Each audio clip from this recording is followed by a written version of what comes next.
So, we are indeed live. Welcome, everybody. Just want to do a quick test with our speakers since I can see them and get some reaction. Everybody good? Everybody there? I see your beautiful faces. Can you hear me? Yep. Yes, we can hear you. That is tremendous. And I'm going to hope that all of our attendees from across the country are logging in. Sarah and Shannon, we're good on attendees? We're seeing some signs of life out there? Yes, we are. Okay, so we're going to go ahead and get started. We're going to welcome everybody to our Google Hangout today on inspiring others through the power of storytelling. For those of you unfamiliar with Billion Plus Change, welcome. We are a national campaign that's inspiring companies to use their skills for good. We're happy to be housed and managed here at Points of Light and are thrilled to have you with us. A little bit about folks, our attendance. I know people are still logging in, but we've got over 200 people who have signed in to join us today, which is fabulous and testament to the power of storytelling, the interest in storytelling, and the work we all have to do to get better at it. From what we can tell, for those of you who are on the phone joining us, welcome. About half of you are companies, and about half of you are nonprofits, so that is exciting. Of those that are companies, about half of you, again, are Billion Plus Change companies that are already involved in our network, and we're delighted to have you. It's so exciting that you're going to take that next step, keep in touch with Billion Plus Change, and share your story through service. For those of you that are new, welcome. For nonprofits, we're really excited that you're here today because as nonprofits, you're the beneficiaries of all this great service, and we know that you can sometimes be the best storytellers. So we are really, really happy to have all of you. Before we get started with our fabulous speakers, I want to go over some housekeeping and technical tips. For those of you that might have joined in early, you probably know I'm not the most technical person, but I'm going to try my best to let you know that we're going to talk with our speakers for a while, and then we're going to have Q&A, and hopefully that'll be the best part of this. But to enter the Q&A, to get your questions out there, you can submit them via the comment box on Google+. So if you're logged into Google+, you're good to go. If you're watching us via YouTube, you too can submit a question that way. You just have to be logged on. If you're not watching us through Google+ or through YouTube, don't fear, you can still get your questions in there. Just email them to billionplus@pointsoflight.org. So that's billionplus@pointsoflight.org. Hopefully I spelled that right. If you have any technical challenges during this, and Heidi is already laughing, cross your fingers and count to 10 slowly, and then contact our coordinator here, Shannon, at that same email address, billionplus@pointsoflight.org. So, earlier this year, Billion Plus Change started a storytelling initiative. Since we had over 500 companies involved in our community, we said, let's share all the stories of the amazing service that's going on out there. What we learned is that it's harder than it looks, and that telling a skills-based story isn't always easy. Companies struggle with lots of things. They struggle with telling the story, and they struggle with sharing the story. So we've been in discussions with many of you and said, let's just have a webinar. Let's have a dialogue. Let's get it out there. What's going on with storytelling? What's so hard about it? What can we improve? Who's doing it well? And what do we have to learn? So, again, huge thanks to all of you. Thanks to our speakers. And let's dive in. I am really happy to have Andy Goodman with us today, from the director of the Goodman Center. I'm delighted to have Heidi Kramer from IBM, who's a Billion Plus Change Leadership Committee member. I'm happy to have Liz Norton, who developed a wonderful Billion Plus Change story on the spur of the moment, master storytelling in video. Hi, Liz. And then another super duper partner from the Super Service Challenge, Kristen Rakes, and she's going to tell you all about the Super Service Challenge and that amazing opportunity. So I'd love to invite our speakers to give yourselves a better introduction than I just did. Tell everybody who you are, why storytelling is important to your work, and kind of what you do. Let's start with Andy. Thanks. I have been teaching storytelling for about 15 years at the Goodman Center. The Goodman Center is a place where people come to learn how to communicate better, whether it's storytelling, presenting, campaign planning or what have you. Our clients tend to be mostly nonprofits. We also work with foundations, government agencies, and corporations. As I said, I've been doing this for about 15 years, so really what I do is I either travel around the country and give speeches and workshops on storytelling and communications, or people come to the Goodman Center to take online webinars.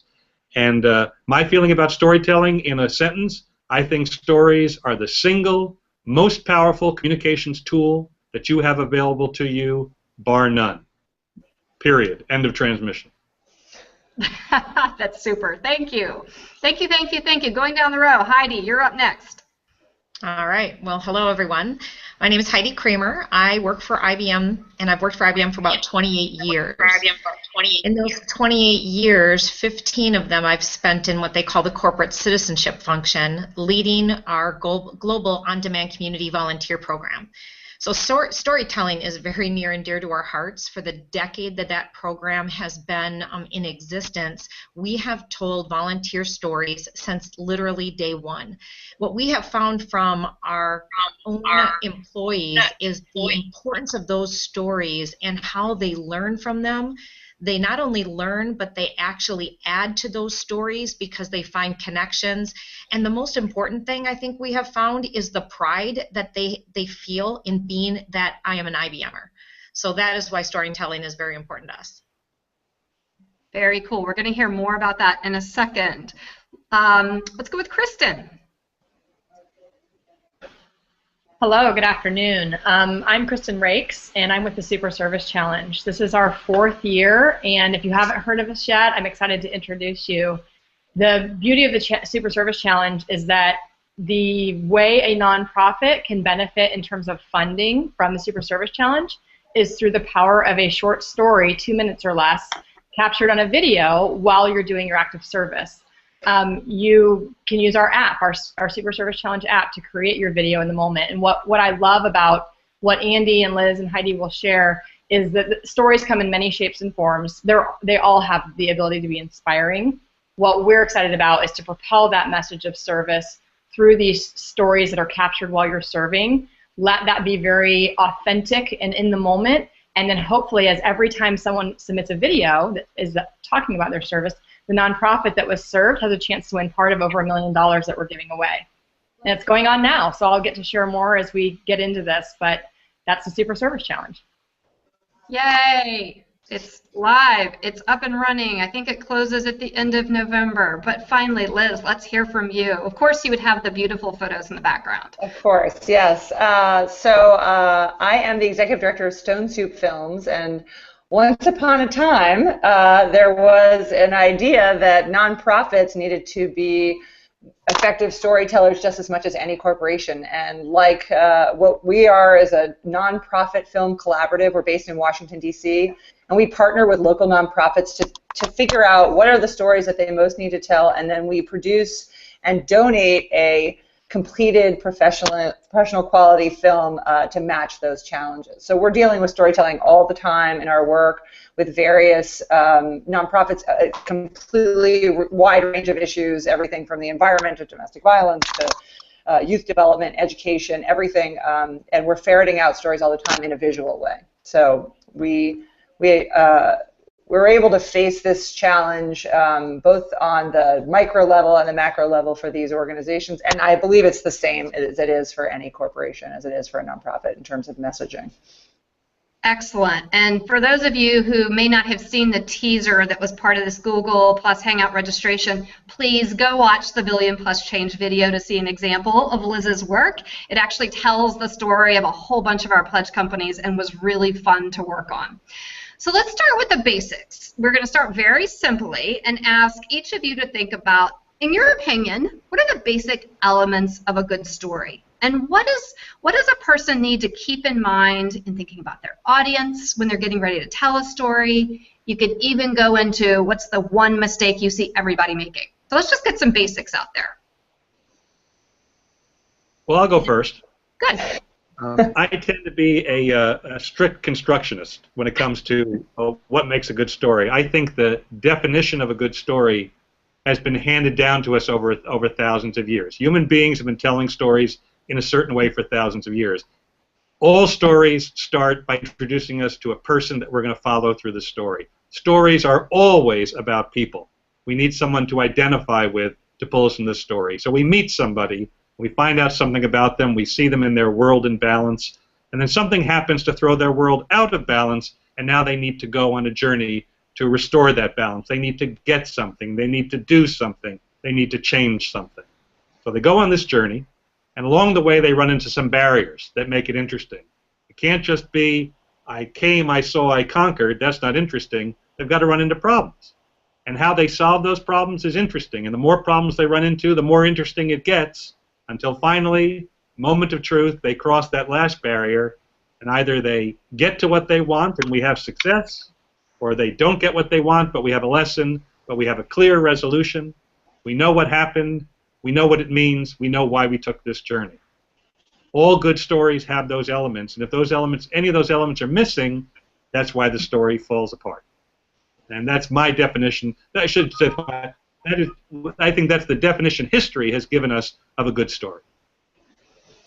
Can I just jump in here, Georgia? I think, of course, Andy, who's the expert on this, is completely right. I also think that so much about this is about persuasion and about an emotional connection. So the connection between like an idea and sort of giving it kind of emotional heft. And I think sometimes businesses shy away from that. They feel like, oh, businesses, you have to tell like a rosy picture. But Andy's point is so true, which is that if there's no tension and if there's no sort of obstacle, then it's not interesting. And I think people are really these days, in particular, in the era of God forbid I should do a plea for reality television, but really it's about being authentic and having it be true. And I think people can smell sort of a snow job a mile away. And I think you're really doing your audience a disservice if you're not being authentic. And people identify with struggle.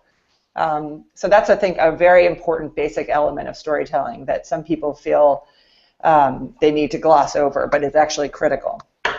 And just to pick up what Liz has said, if you were to ask me in my 10 years of listening to nonprofits tell stories, and I've heard literally thousands of stories, the most common mistake nonprofits make is they leave out the barriers, they leave out the struggle. And I'll summarize by saying, here's every nonprofit story ever told. You ready? Here it is. People were in pain. We launched this program to help them. They're better now. Give me money. Every nonprofit story variations on that theme, right? Exactly. So Heidi, let's put you on the spot for a minute, representing all of corporate America. No challenge there. This tension question: how do you think? Do you agree? Do you see that that's a quality of some of the stories you're seeing, that there's some conflict or tension? Yeah, I mean, there always is the conflict or tension, because what we typically see by our volunteers is they're going into communities, they're listening to the community needs, which are typically barriers or tensions that are happening. And what they're doing is they're looking back and saying, do I have the skills and the knowledge to really help those barriers go away? And so that becomes the great part of the story, is that they start to apply those skills, and we can tell that story of that skills development, how important those skills were to really helping an entire community solve a problem. Awesome. And Kristen, I'm sure your ears perked up at Liz's comment about authenticity. Tell us a little bit about how you feel about authenticity. Well, it's funny because as I was thinking of my answer, it would definitely be around the realm of authenticity. I think even when we looked at stories that are in film or historically have been classics, they're written in a way or they're put on screen in a way that makes you forget that they're actors, so they feel authentic. And it's the beauty of real people doing real works of service and telling about that. It becomes so powerful, and that's what the Super Service Challenge. I didn't get the chance to mention, but Drew Brees is our national spokesperson. While he's got many things that he's invested in his time and energy to support good work that people are doing, he's very passionate about the mission of the Super Service Challenge, which is really to transform business through service. And how can we let the power of a story of businesses serving, like some of the examples that we've even talked about, how can we expose those messages to propel the propensity for businesses to think about what they can do for their communities? And again, the app and the Super Service Challenge hopefully allows for people to do that in the moment, and it's authentic. And you have real people who sometimes the audio is not perfect, and sometimes they cut someone's head off, but it's a real story that shows sort of those authentic moments of people working together and doing good work. Awesome. Okay, so for all of you out there in cyberspace, I really want you to pay attention now, because this is a follow-up to what we experienced on our speaker prep call. There's a debate that we're going to engage in for a minute here, and I think it's really important. So mea culpa for Billion Plus Change that we called this a webinar about storytelling, because maybe we had the wrong term. Storytelling appears to be a pretty loaded word, and we learned in our speaker prep, like, what are they actually talking about? How do we define the word story? What counts? And in this day and age, you all know there are a lot of ways to tell your story.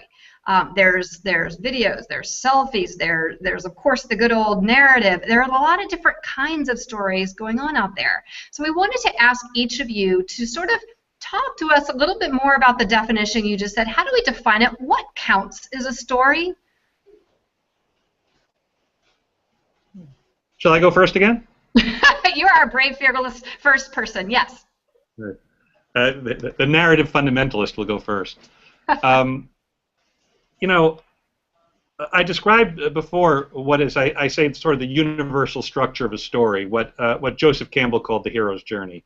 I believe all good stories have those elements, and when you have those elements, three things will happen to the listener in the course of the story.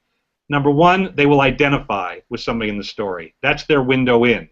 I identify, there's somebody in the story I like, I see it through their eyes, that's how I get involved. Number two, they develop an emotional connection with the narrative. They feel something. They're now invested. And number three, at the end, there is reflection. Okay, I heard that story. What does it mean? What do I want to do as a result of it? So whatever you call a story, I think it has to start with identification, there has to be emotion throughout, and there has to be reflection at the end. If all those things are in place, then I think you have a story. And so I think there are lots of things out there to communicate that evoke a story, but are not a story. You know, a tweet is not a story. Often a good picture may evoke a story, but it is not itself a story as I would classically define it. I think in the beginning there is the story.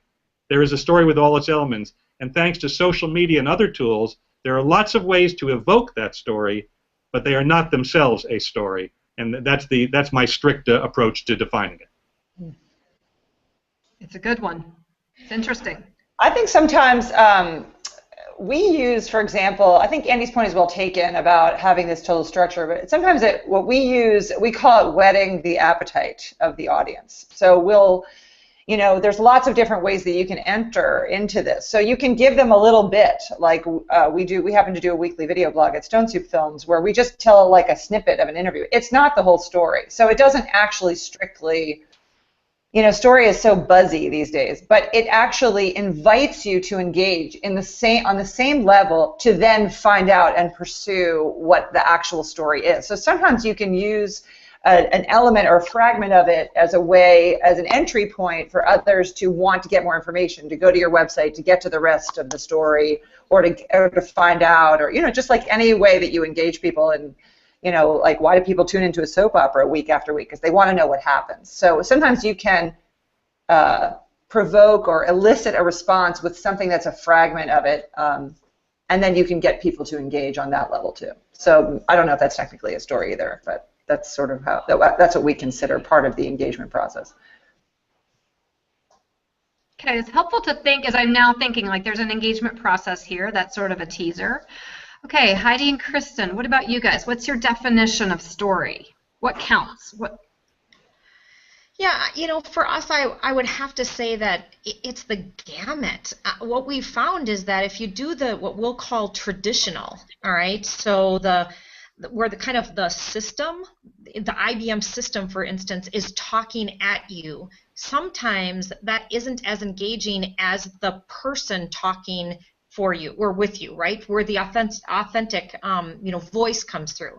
So what I say is you have to have tradition. You need to have those emails. You need to have those news stories that are pushed around the company, but you also need to have the trendy, Right now, the trendy is social media. So those tweets are extremely important for us right now, and we're getting hundreds a day of volunteers that are out doing things and tweeting about it and really proud about it. We see, literally, we've got about 2,000 pictures on our website of people that just post that in a quick sentence of what they're doing. But that's where people are going to kind of feel that pride and get that sense of the story. Now, we're still delivering the traditional because we feel those messages are so important. But I think it's a good blend of both. And I think just to chime in for me a little bit, the what is a story question is a good one. To me, what I would anchor back on is what is inspiring, and I think that's kind of what we're circling around, and what is inspiring is all of those outlets. Some of it depends on the audience, some of it depends on the person who's producing the content, but all of it has the potential to inspire, and that's, I think, if you look at human nature and you look at what we're trying to do in terms of having humans relate to each other, that impact that one makes through the power of a story, or through whatever they're sharing in terms of content that's authentic. It's the inspiring sort of call to action. What am I going to do as a result of that? And to Heidi's point, sometimes a tweet with one sentence evokes more inspiration and action than an entire novel did. Again, it somewhat depends on the source and the moment of the audience and participant. But yeah, I guess that would be my 2 cents. So you speakers know I'm going to go a little bit off script from our speaker prep questions, but Andy, I remember I think you mentioned something about the meta story. So what happens if in IBM's case or in the Super Service Challenge case you've got thousands of tiny snippets, thousands of stories? How do we build a movement from this? I mean, what's sort of the connection between storytelling and movement building? Is it a singular story? Is it the meta story? Is it a collection of stories? Anybody can weigh in, but I think I heard Andy talk about the meta story in our last conversation. Yeah, I think whenever you're talking about storytelling, something to be aware of are what we call the master narratives that are out there in the culture. You can tell an individual story about a volunteer who does something on a given day, and it can be very nice. Oh, she wanted to do this thing, she did it, it was lovely, she had a good feeling, etc. If the master narrative about volunteering is that volunteers are just do-gooders who want to feel good about themselves and who are not really making a difference in the long run, then our little stories will be butting up against that bigger story that volunteering is a nice feel-good thing but doesn't really make a difference. And so I think that we have to ask ourselves, whatever story we tell, whether it's about volunteering or what have you, what are the master narratives about this area that we're working on, and is our story bumping into this master narrative in a way that ultimately will not be effective? I just throw that as a speculation. I don't know for a fact that there's a master narrative about volunteering that it's ultimately ineffective, but I have heard some people say that volunteering is one of those things that's nice but not necessary. It's not a big change thing. It's a little change thing. So I just think we have to be aware of the master narratives, whatever story we tell. Yeah, I love what Andy said there about the master narrative, and I think that's where I was coming from the traditional. It's the corporation really has a couple of significant messages that we want to tell over and over and over again. The trendy or the social media or these smaller outlets, you hope, are picking up on a few of those messages and are helping to give authenticity to those messages that are coming from the corporation. What you see, like for us, skills and skills-based volunteering is extremely important. That's going to be built into every one of our messages. Did the volunteer use resources that IBM has made available to them? That's going to be built into our messages. So I like that notion of the master narrative. I think that's important. And all of this is, of course, about audience. What do you need? I mean, that's what we're talking about. What does your audience need to know? Who are they, and what do they need to know? And backing up from there.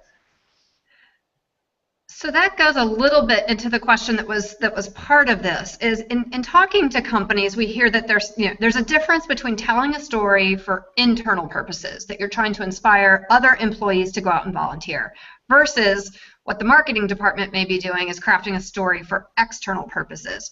What are your thoughts, anybody, on sort of that key difference between internal and external? Obviously, there's a difference in the audience.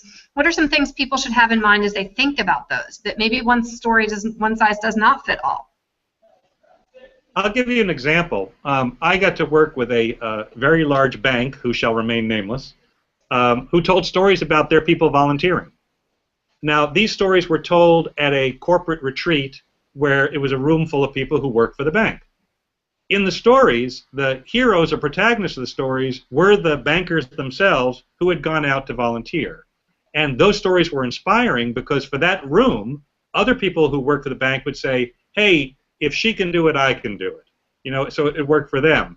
But if they were to tell those stories to the outside world, it may not be as effective because the people in the communities might not identify with the bankers so much. So by telling stories that made themselves the protagonists or, quote-unquote heroes, they were really good for internal storytelling, not so good for external storytelling. Do others of you have thoughts about the internal-external challenge and difference? I mean, some of this is also just about familiarity and about kind of a common language, and sometimes depending on your, I mean, this is hard because, and I hate like speaking in vague terms, this kind of gives me a rash, but if you're talking about sort of a wide, a giant company, like IBM or others, there's going to be a certain kind of common language and understanding that people have inside, you don't need to deal with like lay terms or really explaining something. A lot of times, some of the challenges that we have is because our audience is very rarely inside the industry, we have to break down complicated concepts and put them into very, very simple terms, which you don't have to do internally.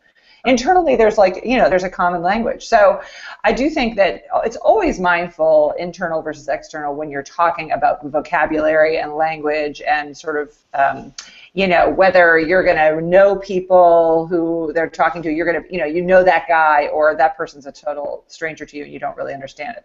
Those are, I mean, this is all very basic information. But a lot of times, companies, there's like a lexicon or whatever the word is for that. That is a very dangerous thing to do when you're trying to broaden your message outside. Good reminders.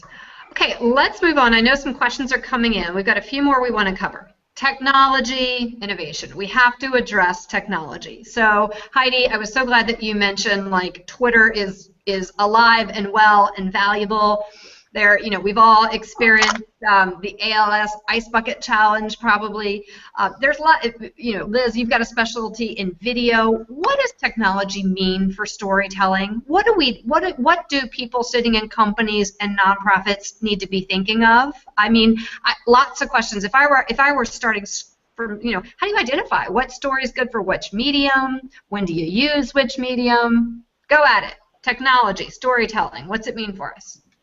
I'll give you one example of a company I think that's using technology well, and that's Ritz-Carlton. The Ritz-Carlton chain it's a very rich storytelling culture. They collect stories where people who stay at Ritz-Carlton hotels have particularly wonderful experiences. They call them stories that stay with you. Now on their website, you can go to the website and read an entire story, several hundred words, about somebody having a remarkable experience. But recently they did a campaign where they used Twitter and they turned the longer stories into 6-word stories, borrowing the 6-word memoir meme. They said, cool. Here are 6-word stories about people who had great stays, and they would tweet the 6-word story. And then if you really liked it and were captivated or intrigued by it, you could then click and go to the website and read the full story. So they used Twitter as a way to intrigue and to point people to the larger stories, which I think is a good use of social media.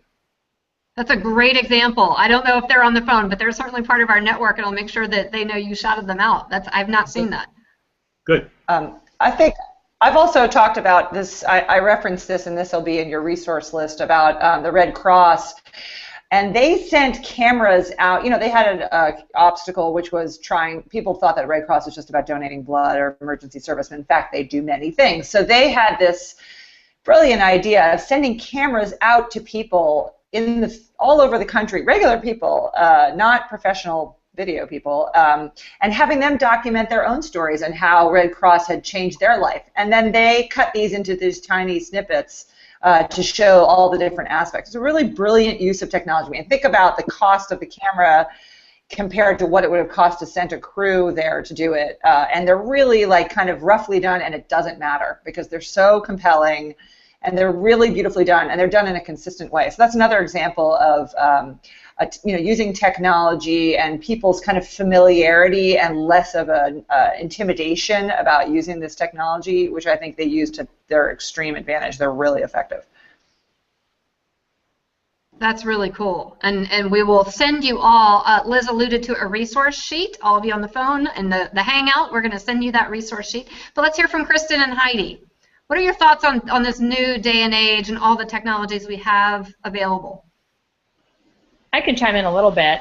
One thing that's been a little bit unique on the Super Service Challenge front is that our entry to win part of the over $1 million that we give away is a short video. A lot of times that can seem intimidating. Either you don't feel like you could go and edit a video, or you don't have the capabilities to craft the story part of it. That's partly why we championed having an app out and available, so that when it's on your phone and in the moment you open the app, you literally use your camera phone to create that video submission, and you hit submit, and the entire entry is uploaded, and that nonprofit that you served that day is entered in to win. There's no grant writing, there's no application process. That is the submission. As part of the entry, you answer 2 simple questions that are listed on the app. But to your point, Georgia, technology can be a blessing and a curse, right? We all know that. We all live it every day. You love your phone, you hate your phone. You love your Hangout on Google, and there's probably people emailing Shannon that they can't get on the Hangout. So we know that there's sort of those highs and lows with technology, and what we've really wanted to do is make it easy to capture authentic moments. And is it a perfect solution? I think it's an accessible solution for people who have all sorts of different technological backgrounds. And when you talk about the power of a video, what I love about video, and every story platform, again, depending on the audience and the message is great, but a video, you get your audio, you get your visual, you get the potential for connecting with an audience from the emotional standpoint of the people capturing the video. So for us, at least, as we've captured these stories over the last 4 years, there have been emotional moments, there have been funny moments, there's been moments to celebrate. And I wanted to step back for one brief moment on the internal and external PR piece. What we've found is that as these stories are being captured, let's say, Heidi's with IBM, they're going out and serving, and they have their apps on their phone, and as they are in groups, they're each capturing a video in the moment, and then a lot of times those are circulated within the office. Maybe not everyone got to participate that day, and you get to share that internally, as well as then have that story available externally for people to be aware that IBM is doing great things, not for self-promotion, but for celebration. I think it is about inspiring and letting people know what your purpose is and what your mission is as a company, and let's celebrate that. Right. I love what she's saying there, because that's exactly what we're finding with the trendy, the social side of it, is that it gives us that authentic voice of many that we've never been able to get. We've got 255,000 IBMers across the globe doing service each year. And how do you tell 255,000 stories? You don't. But you can through mediums like the social media, where people can do the simple tweets, can post the picture to Flickr, can do the video and upload it to the corporate site. I mean, whatever it's going to be, those have really helped us engage many versus the few stories we can tell through the traditional means. Wow. So you guys just answered one of my big questions. Was I think this technology helps us change who are the storytellers. I mean, you've all been, I really can't believe some of you have been at this as long as you claimed in your introductions. But let's say 15 years ago, the stuff wasn't available. And storytelling may have come from the marketing department, may have come from a volunteer. Who knows? But I feel like all of a sudden everybody can be a storyteller. What does that say? What does that mean? Is that right? Like, who are the storytellers in a company? Who should they be? Well, I'll tell you, I'll jump in there, because it has been maybe where technology has been hard inside a corporation. Because as we look to the social realm, the corporation has rules that they say, oh, I don't know if I want every IBMer out there saying X, Y, and Z, and I kind of want to control what that IBMer is saying, and there's no control out in the social space. And so working with, hand in hand with the company on how this is changing and what we can and can't do, and the rules that we have to put in place, that's been an interesting journey over the last few years. And I bet there are a lot of ears on the phone that are perking up and hoping we have the perfect solution for all of this, which we don't, but we're happy to engage in these conversations that, right. Yeah, it's changing. So let's hear from others of you. How's this changing? Who are the new storytellers? I'll just dip in, which is, I think I read somewhere, and I don't think I made this up, but since photography was invented, in the 1840s or something in France, and how many billions of pictures have taken, I read somewhere that 10% of those pictures were taken last year. Wow. So it's a really mind-blowing concept if you think about sort of what does that mean in terms of who are the storytellers. I mean, everything from how you keep in touch with people. I feel like I'm in touch with people because I see pictures of their kids, but I haven't talked to, on Facebook, but I haven't talked to them in 2 years. This is a very sort of fluid concept, and I think everybody needs to think about. I sort of see it as the opposite. It's so funny from the I guess I'm not really in the corporate world, obviously, because I think of this as an amazing opportunity. Whereas like a big corporation might say, oh no, there are all these voices that I can't control. I think of it as the other side, which is, wow, every single person has the power to take a picture of that homeless person that they passed every day on the street and say, actually, this is Jim, and Jim had a college degree and he had mental illness issues, and that's why he's on the street. Just like, I think that everybody, there's so much potential, and not in like a do-goody way, but just in a very kind of concerted effort to educate and to enlighten people. And we always use the word shine the light, shine the light on different stories that otherwise would remain invisible forever because we just don't have the power to harness them like we do now. So I think of it as an enormous potential. Andy and Kristen, ideas on who should be a storyteller? Well, I would just add that social media has given more people a mouthpiece, and more people can be heard. But having a mouthpiece and being heard does not make you a storyteller. I needed to hear that. I'm also laughing because, Heidi, I think I heard you, maybe I misheard you, but did you say like technology is hard? I'm like, did IBM just say technology is hard? That was classic. All right, Kristen, any thoughts on who is the storyteller? No, I think the team did a great job of representing that sort of we all have a voice, and I think, again, being mindful of, to Andy's point, not everything becomes a story, but everything, I think, has the potential to inspire.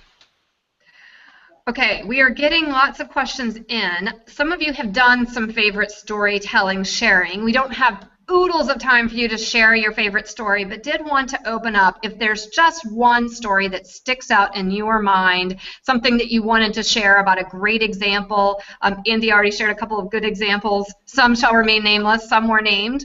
Anybody have just a really great story that they've heard recently or that they think can be helpful to this audience?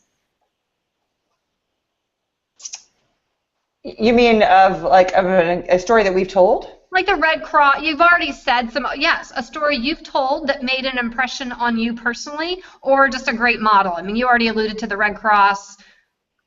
Just wanted to see if we're going to move on to the impact and scale question, but I wanted to see if anybody had a brief interruption for a favorite story to share moment in this work of skills-based and volunteer storytelling. I can just share it. Mine will just be very brief. There was a nonprofit that had a video submitted for them last year that won $25,000 from the Super Service Challenge. And while that's maybe not a large gift for some, for that particular nonprofit, it meant the door staying open.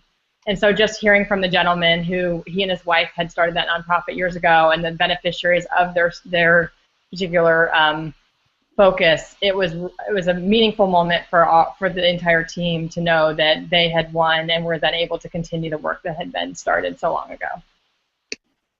That is cool. All right, last question for me, and it's about sort of the impact and scale. And I'm so used to thinking, okay, companies, how are we measuring our impact of service and how are we scaling our programs? But this one's about scaling the storytelling initiative. How do we grow it?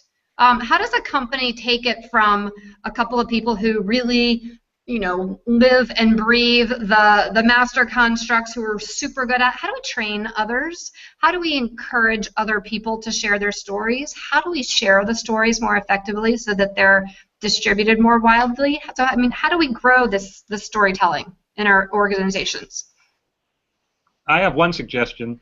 When I work with companies or nonprofits or foundations that want to have a storytelling culture, and they're starting from zero, there is just really not a culture of storytelling. They say, where do we begin? And I say, there's a process where you can get everyone involved from day one. And here's what you do. You assemble your whole staff, your whole team, or you get them to assemble by departments, and you say, we want you to go find an object in the real world that represents your personal passion for this work. Why do you do this work? Where does your passion intersect with our mission? Find an object in the real world that represents that, and then we're going to have a little ceremony, and we're going to have everybody who works here hold up their object, tell us why it represents your personal passion, your connection to our mission, and put it in this little bundle that we're collecting.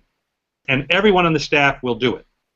And then once a year, they'll open up that bundle, and new staff members will put in their object, and current staff members will take out theirs and hold up and say what it is. And if you want an example, there was an ad agency where a woman worked who was a designer, and she went out and she got a brand new box of Crayola crayons, unopened.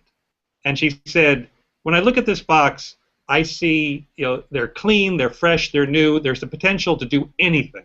And she said, every time I get a project here, that's how I feel about the projects. And this box represents how I feel. And she put that in the bundle. So it was a nice example.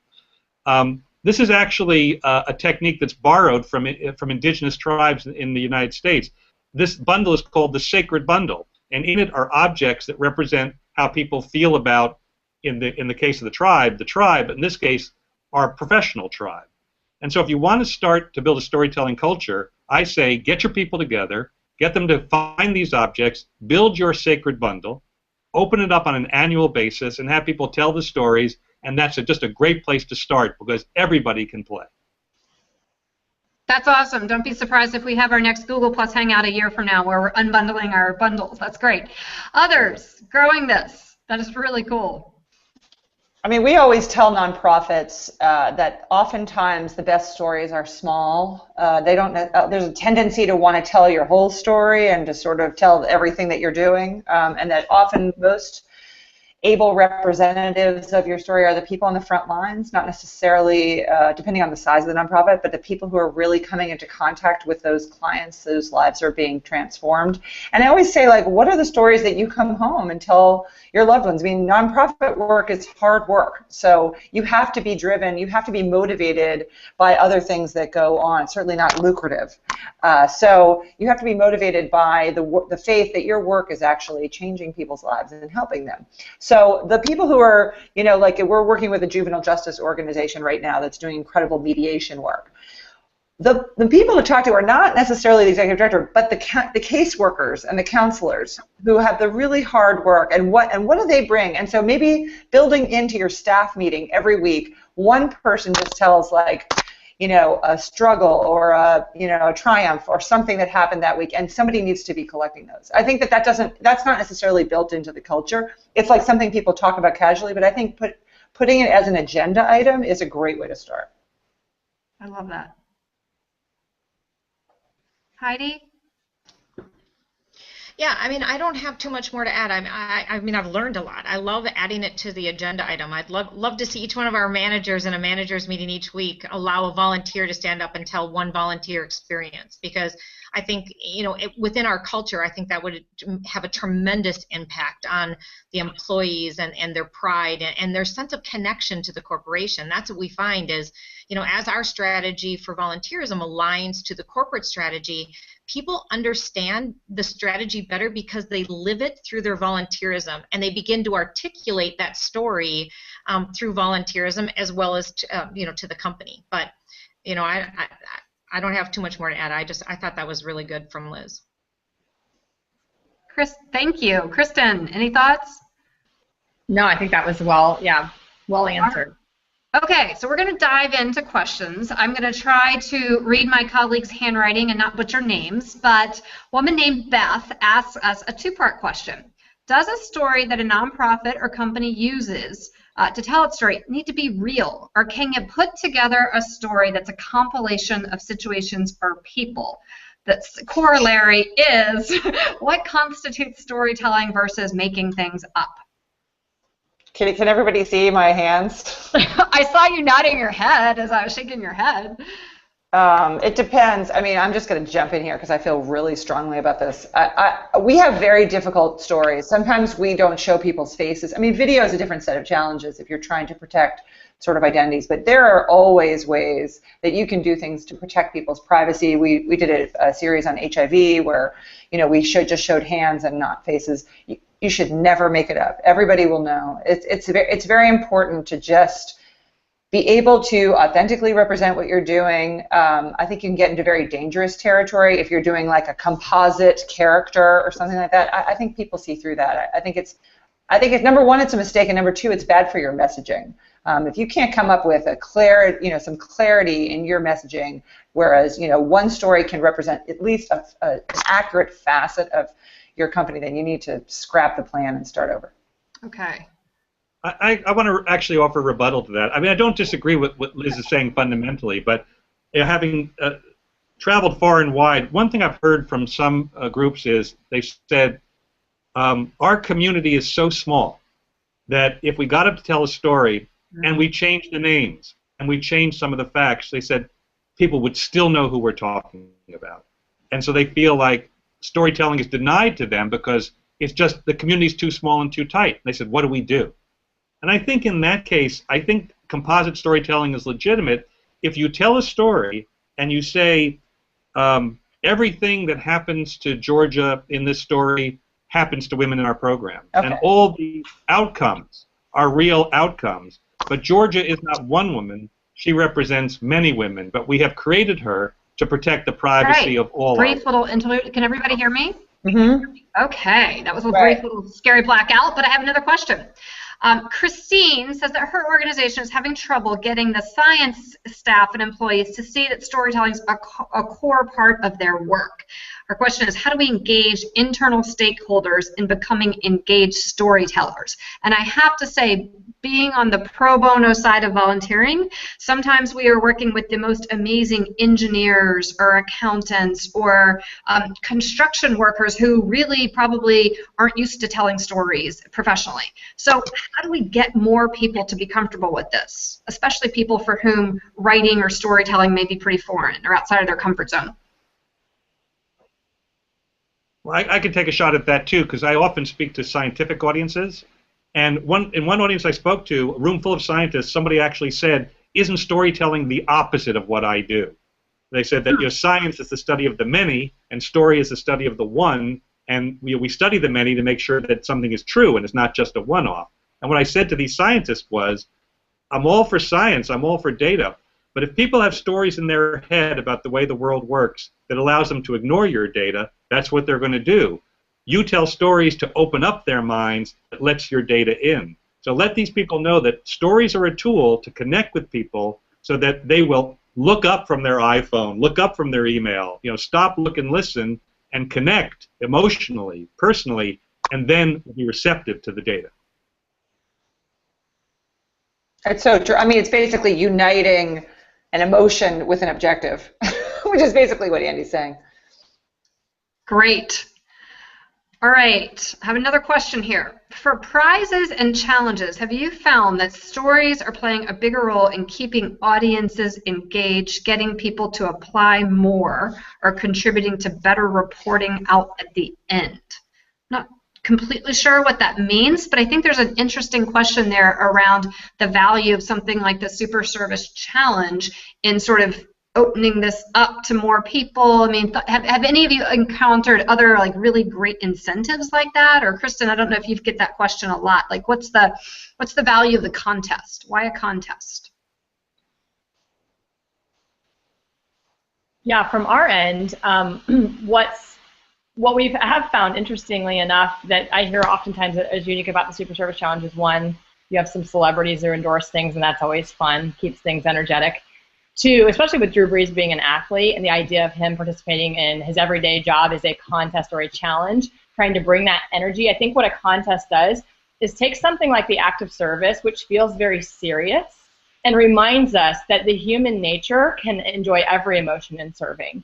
And so how do we take that sort of very serious work that's being done and celebrate it? And I think the contest aspect of Super Service Challenge, where you can create these videos and be entered for a chance to win money, and it's as simple as that, create a video, upload it, chance to win money. It helps bring that sort of contest element where people are checking the website to see who won and getting to celebrate and spread the news. And I think it brings sort of, again, some of those fun aspects that we do on the field, if you will, to the idea of service. Yeah, I would agree with that. I mean, inside IBM, we don't necessarily give away money. What we give away, though, is an opportunity to be recognized as the Volunteer Excellence Winner of the Year. Those usually 10 to 12 people are recognized by the chairman, which is a huge deal, right? Yeah. I mean, you know, to know that the chairman is recognizing you for your volunteer service and the importance of that tends to have people tell very good stories. That's where we get a lot of our stories that we traditionally tell on our site, our website each year, are through those winners, or even the non-winners that come in, because we may have, you know, a couple hundred of those stories come in, but we only can select 10. Really, so it doesn't have to just be cash, but there's good incentives that are sometimes supplied around those stories. I know a lot of our companies are always looking for ways to recognize and celebrate, honor their volunteers. All right, here's another one that I want everybody to take a crack at answering. So it's 2:52, we have 8 minutes left, time is of the essence, time. How can we make sharing content easier for our employees who are already strapped for time at work? What are the time-saving tips to tell good stories? I can be funny and say download the Super Service Challenge app and do it right from your phone and hit submit. And again, it is so true. We're bombarded, and what's in the mind one moment is out of the mind the next. And so if you're trying to incentivize people who've got a lot on their plate every day and they go home and their mind is elsewhere or whatever, to make it easy, I think that's, Heidi's mentioned it several times, that is the beauty of social media. If you're already on Twitter, to extend that, what's a natural habit, and keep that sort of natural environment that people are engaged in, and make that an outlet that they can tell stories. Not everybody's on Twitter, but for those who are, is there an environment where that works? For those who have a smartphone, can we use an app? For those who spend time creating video, I mean, Liz has mentioned a number of projects where video is their outlet, but it is a great question because it's a reality that everybody who's looking for those stories will face. That was a great answer. It was not totally out of the ballpark and funny. It was very real. But others, what are your time-saving tips? It is a daunting challenge, especially, Andy, when you laid out the construct of a story. Wow, that felt like a lot. How do we get people to be comfortable and to do it in a time-constrained world? You know, it doesn't take a long time to tell a story. I've seen people tell stories that have all the elements, beginning, middle, end, heroes, villains, obstacles, etc., in a minute, you know, in 250 words. So don't think that a story requires that much time or that many words. It can be done quickly and concisely. Awesome. What I've also found, Georgia, is that when the leadership of a company invests in this as part of their culture, and there's an outlet within your business environment, as Heidi mentioned, oh gosh, wouldn't it be great if every manager's meeting, that was already built in. You're not adding something, you're building it fundamentally into what you do every day as a company. I think there's great value in then not making it feel overwhelming. That's great. Okay, here's maybe close to our last question, perhaps. Is there a risk in a company being perceived as too self-promotional? Kind of an interesting one. Thoughts on this? Yeah, I always think there's that risk, right? Especially, you know, and that, again, I'm going to go back to my traditional versus trendy. You know, in the traditional stories, I mean, you are really there with, you know, key messages that you want to make sure come through in those stories, and they're important messages. But how you tell those messages and weave those into the story is equally as important. So it doesn't look like, oh, that's just IBM and the ease speak of IBM, kind of talking at us, and the story's not authentic. To be able to follow up that traditional story with some of the authenticity that's coming through, maybe that volunteer tweeting out the story now to friends and family, or to post a picture that endorses that story, to really be able to work those two things hand in glove have been significantly important to us, to not see that self-promotion. Or even the organization. Oh, sorry, go ahead. I was just going to say, go ahead, Andy. Liz, you go first. Oh, that's so sweet. I like Heidi's point a lot about sort of, well, there's two aspects of this. One is that, this idea that it's not just the company, it's that the people, sometimes it feels more authentic and more valuable coming from employees than coming from sort of more senior management people. And I like this kind of ground up, everybody likes this.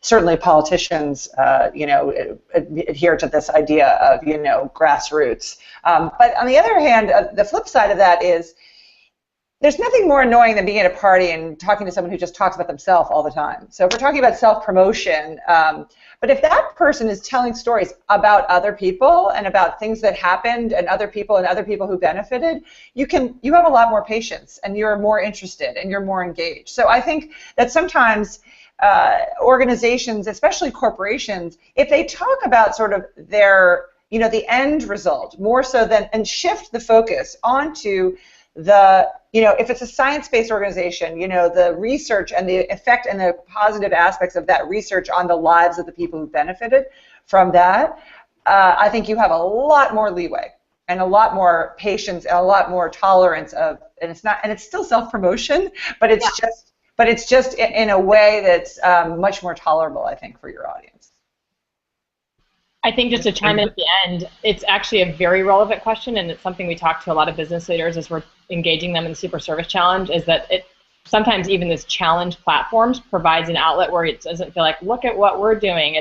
We're participating in the Super Service Challenge. This is what they're about. Our participation does acknowledge that we value this service, but it deflects a little bit of that self-focus and allows the challenge to be sort of the umbrella with which you're celebrating your service. So I think it's actually a very relevant question. I know Heidi was nodding.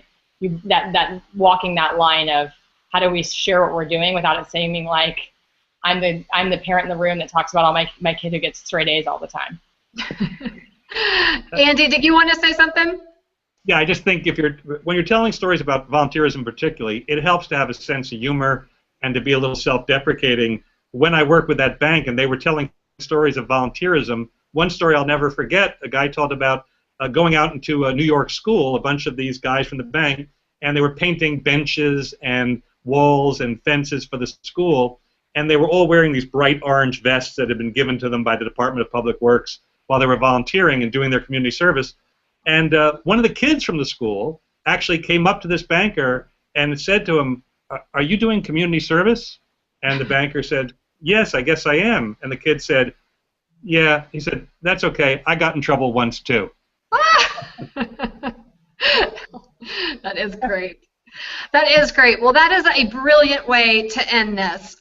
Billion Plus Change is going to send you all a resource page with our speakers' favorite resources, of course, including their own. And really, really, really want to thank our speakers. I feel like we're just getting warmed up. That is somehow how these things go. But there's just a lot more expertise, a lot more wealth, a lot more richness that can be continued. So please don't forget to go to Billion Plus Change. We would love any company, anywhere. If you've never heard of us before, welcome to tell your story on our platform, and we'll do everything we can to share it with others.